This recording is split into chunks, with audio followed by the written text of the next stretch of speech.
ఏపీలో ఏ పార్టీ గెలవబోతుందో ముందే చెప్పేసిన పంచాంగకర్తలు సీట్లతో సహా తేల్చేశారు. ఎన్నికల ఫలితాలపై కోనసీమలో పంచాంగకర్తల విశ్లేషణలు ఆసక్తి రేపుతున్నాయి. ఎగ్జిట్ పోల్స్ కంటే తాము ముందే చెబుతున్నామని, తమకు ప్రిడిక్షన్ విషయంలో చాలా క్రెడిబిలిటీ ఉందని చాలామంది చెబుతున్నారు.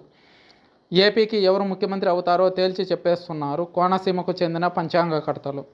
నాయకుల జాతకాల ఆధారంగా లెక్కలు వేసి ఏపీలో గెలుపోటములపై వీరు లెక్కలు చెబుతున్నారు. అంతేకాదండోయ్, ఏ పార్టీకి ఎన్ని సీట్లు వస్తాయో క్లియర్ కట్గా చెప్పేస్తున్నారు. ముఖ్యమంత్రిగా ఏ రోజు ప్రమాణ స్వీకారం చేస్తే మంచిదో కూడా ఉచిత సలహాలు ఇస్తున్నారు.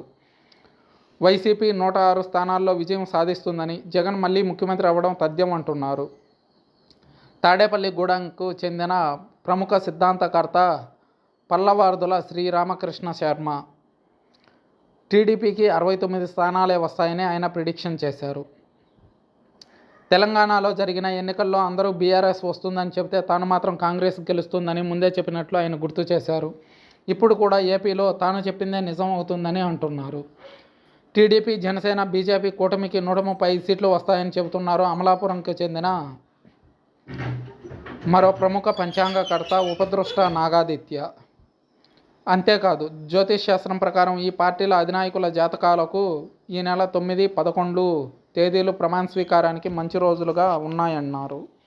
ఎగ్జిట్ పోల్స్లో పస ఉండదని, తమ ప్రిడిక్షనే కరెక్ట్ అవుతుందని ఎవరికి వారు చెప్పేస్తున్నారు. రాజకీయ నాయకులు, పార్టీ అధినేతల గ్రహస్థితులను బట్టి అధికార యోగం ఉంటున్నది వారి వర్షన్. మరి ఎవరి భవిష్యత్తు వాణి నిజమవుతుంది, ఎవరు అధికార పగ్గాలు చేపడతారో తెలియాలంటే జూన్ 4 వరకు వేచి చూడాల్సింది. Wait and see for AP election results.